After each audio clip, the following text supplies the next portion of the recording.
Freedom! That's the topic today. I'm just so excited I can see it. Can't actually see it because I'm talking to you through a recording. I'm not actually there.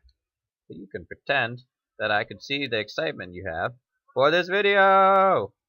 In fact, Musa and Maxine are quite excited. Ah, they are! They admitted it. Alright, Rhode Island, Pennsylvania, and Maryland. Why are all these together in one video? Well, freedom. Freedom is what brings us together.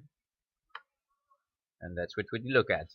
And we look at the Rhode Island first. So, we have the Roger Williams, who's a great guy, but gets kicked out of Massachusetts because he disagrees with Puritan authorities so much. And he gets exiled and starts a new colony. He settles in Providence. And with him, he gets a number of followers. And their followers, they believe in majority rule. So instead of having the Puritan leaders who are making all the laws and are also the church leaders, it's the majority. The majority is going to rule. It also, which is why we're looking at today, is a center for religious freedom. Massachusetts, no religious freedom. Rhode Island has a great deal of it. Namely, groups like the Quakers and Jews can settle there. Along with Anne Hutchinson, who's a Baptist leader. Anne Hutchinson, as we just talked about, gets banished as well from Massachusetts. So you have a whole lot of people that are moving to Rhode Island. They also have very good relations with the Native Americans and try to stay out of King Philip's War. They don't manage to, but they at least try. So Rhode Island really becomes this area that has a lot of tolerance for differences of religion and is a very stark contrast to Massachusetts. And you have a lot of people that start seeing how strict Massachusetts is and they begin to move to Rhode Island. Pennsylvania. Alright, Pennsylvania translates to Penn's Woods.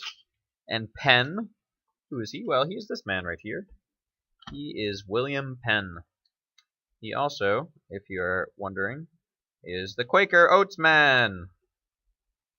Quaker Oats, so good in the morning. So, William Penn, very interesting man. Has one of the more fascinating stories of humans that are around. Father. His father was an admiral in the English Navy. As admiral, the King of England owes him many debts. He's a very successful man. So he has a lot of debts that he owes William Penn's father. William Penn becomes a Quaker, which is a fairly radical religion at the time where they do not believe in war or violence and they believe in equality of genders. At the time, Quakers in England are fiercely persecuted because people think they are bad and have crazy beliefs. William Penn's own father disowns him. So he mostly travels around, goes to Ireland for a while, but eventually he goes back to England, and he is able to really make up with his father. They get over their differences. So William Penn, after many travels, also goes to Germany. He's in prison for a while. He goes to the king and says, "You owe my father a great debt, and you have a big problem with Quakers, and I am a Quaker." So he convinces the king to give him a bunch of land over in the American colonies. Gives him 45,000 square acres of land. It makes him the largest owner of land in the world of someone that is not a royal. So, good guy king. William Penn, with all of this land, starts to settle and bring a lot of other Quakers over. He calls Pennsylvania a holy experiment, and their capital becomes Philadelphia, or the city of brotherly love. So they're very much looking to attract settlers with all of this land, but also that it's a place for all people to settle. So you have people like the Amish, which still live there, and Mennonites.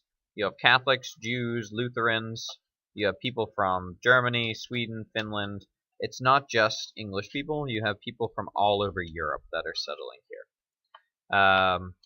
And it certainly has laws that relate to those in Massachusetts, that you can't be swearing, lying, be drunken, no gambling, or all these other things. But for the most part, these laws are accepted by people, and he's not trying to dictate their religions, more just trying to have them act in good manners. So this is Pennsylvania. The final colony of the day is Maryland, the land of Mary. It's established by Lord Baltimore, the namesake of Maryland. He's right here. Lovely flowing locks of hair, no beard, so not as cool, but good guy. Lord Baltimore is desirous to find a place for Catholics. King Charles I, he is very sympathetic to the Catholics. He is married to a Catholic, if you recall. Gives a charter to Lord Baltimore to settle in America, namely so that Catholics can avoid persecution in England. Colonial Maryland, certainly larger than what it is today, but it became a place for Catholics to settle. One of the big things, one of the big creations of Maryland becomes something known as the Acts of Toleration, and was really the first acts that limited hate speech. So yes, they are allowing Catholics to be there, but also they recognize that hate speech can really take away people's liberties. Speaking ill of people, saying terrible things about other religions. So of all these three colonies that we're looking at today, Maryland really follows through the most in trying to protect legally the freedoms that people ought to enjoy. And that's it for today, or tonight, or the morning. I don't know when you're watching this.